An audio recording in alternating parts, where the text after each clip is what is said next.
wabarakatuh. Perkenalkan, nama saya Ridwan Harun Rangkuti dari program studi Ilmu Kesejahteraan Sosial semester 7. Di sini saya akan sedikit membahas materi kuliah pendidikan luar sekolah dan pemberdayaan masyarakat. Materi yang saya ambil dalam makalah saya yang berjudul persamaan dan perbedaan pendidikan sekolah dan pendidikan luar sekolah. Baik, mari kita ke pembahasan yang pertama, yaitu definisi pendidikan. Manusia yang beradab setidak-tidaknya memiliki common sense tentang pendidikan, bahwa pendidikan memiliki peranan yang penting dalam kehidupan manusia. Pendidikan dapat mempengaruhi perkembangan manusia dalam keseluruhan aspek kepribadian dan kehidupan. Pendidikan dapat mengembangkan berbagai potensi yang dimiliki secara optimal, yaitu perkembangan potensi individu yang setinggi-tingginya dalam aspek fisik, intelektual, emosional, sosial, dan spiritual sesuai dengan tahap perkembangan serta karakteristik lingkungan fisik dan lingkungan sosial budaya di mana dia hidup. Pembahasan yang kedua yaitu tujuan pendidikan SD. Tujuan pendidikan merupakan gambaran kondisi akhir atau nilai-nilai yang ingin dicapai dari suatu proses pendidikan.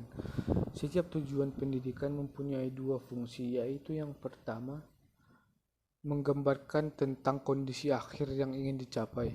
Yang kedua, memberikan arah bagi semua usaha atau proses yang dilakukan.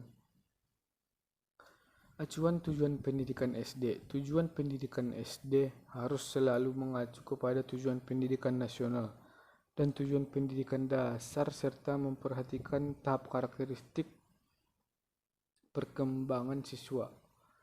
Berikutnya itu tujuan pendidikan SD sebagai ditetapkan dalam pasal 13 Undang-Undang Nomor 2 Tahun 1989 bahwa pendidikan dasar diselenggarakan untuk mengembangkan sikap dan kemampuan serta memberikan kemampuan dan memberikan pengetahuan keterampilan dasar yang diperlukan untuk hidup. Berikutnya yaitu memberikan bekal kemampuan membaca, menulis, dan berhitung.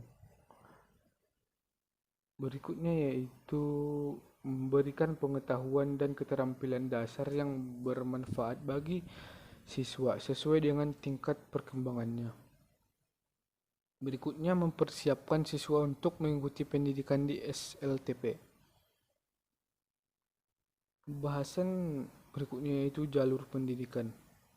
Jalur pendidikan adalah wahana yang dilalui peserta didik untuk mengembangkan potensi diri dan suatu proses pendidikan yang sesuai dengan tujuan pendidikan.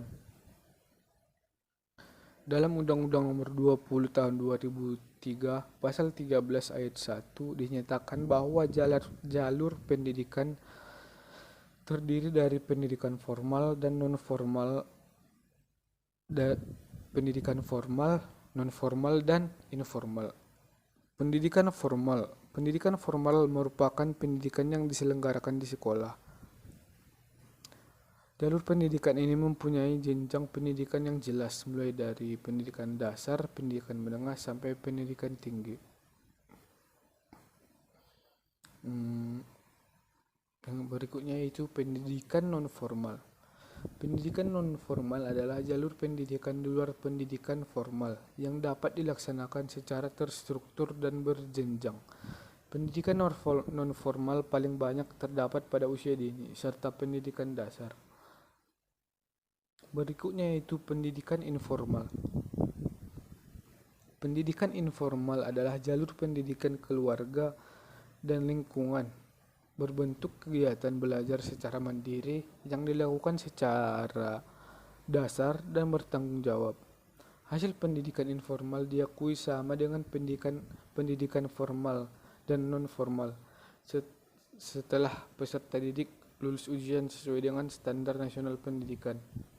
Alasan pemerintah menggagas pendidikan informal adalah yang pertama yaitu pendidikan dimulai dari keluarga. Kedua, informal diundangkan juga karena untuk mencapai tujuan pendidikan nasional dimulai dari keluarga.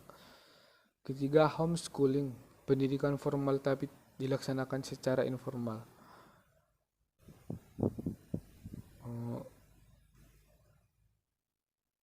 Mungkin cukup sekian hasil yang dapat saya sampaikan dari makalah saya. Kurang dan janggal saya mohon maaf. Saya sudahi dengan assalamualaikum warahmatullahi wabarakatuh.